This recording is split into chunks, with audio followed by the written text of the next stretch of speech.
A football match with a black team playing a white team. It seems unthinkable now, but that's what happened in 1979. It took place at West Bromwich Albion at a time when racism was rife in the game and Britain's cities wrestled with racial tension. Well, a documentary on Sunday night will look at how that game helped change attitudes. Satnam Rana reports. The 1970s, immigrant families were now part of the makeup of a new Britain. Birmingham was at the heart of a multicultural society, but racism was rife. It's almost hard to believe that a football game with an all-white team versus an all-black team could happen in the first place. On one side, 11 white players. On the other, 11 black players. But it did, in 1979 at West Bromwich Albion. Whites versus blacks. Yes, really. Cyril Regis, dubbed one of the 3 degrees by the manager Ron Atkinson, recalls the day. It was great because we could talk to patois in the dressing room. We could talk the lingo and have a bit of a laugh. And I think it was quite seismic just to have so many black professionals in the dressing room. The match was a testimonial game for Len Cantello, who had served West Bromwich Albion for 10 years. Now it's the focus of a BBC documentary called Whites versus Blacks, How Football Changed a Nation. When I was on the pitch, I heard everything. You heard every chant, and every racial chant you definitely heard.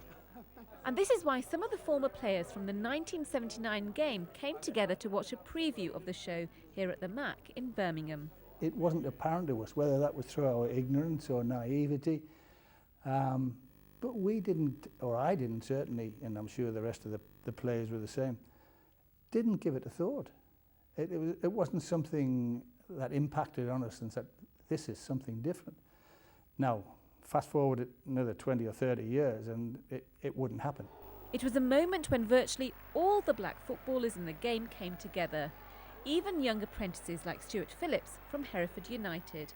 I was going to be playing up front with Cyril, who not only was a legend at West Brom, but the rest of the players who, you know, Laurie Cunningham, who I've been sort of watching on Match of the Day during the season, and then all of a sudden I'm playing. Fantastic. No one really knows who came up with the idea. Former central defender Ali Robertson didn't play that day, but he says the match wasn't controversial. To us, it didn't mean anything because we had Brendan, Cyril, Laurie. So we had 3 black lads on our side. We had a few black lads coming through as kids. It meant nothing to us. At the time, the 1979 match wasn't about colour, but just a novel way to support a fellow footballer. Satnam Rana, BBC Midlands Today, Birmingham.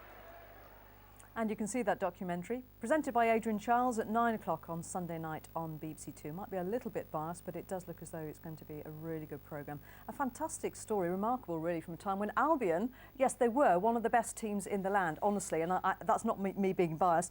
Dan is with me to assess the current crop. Yeah. Let's not get carried away.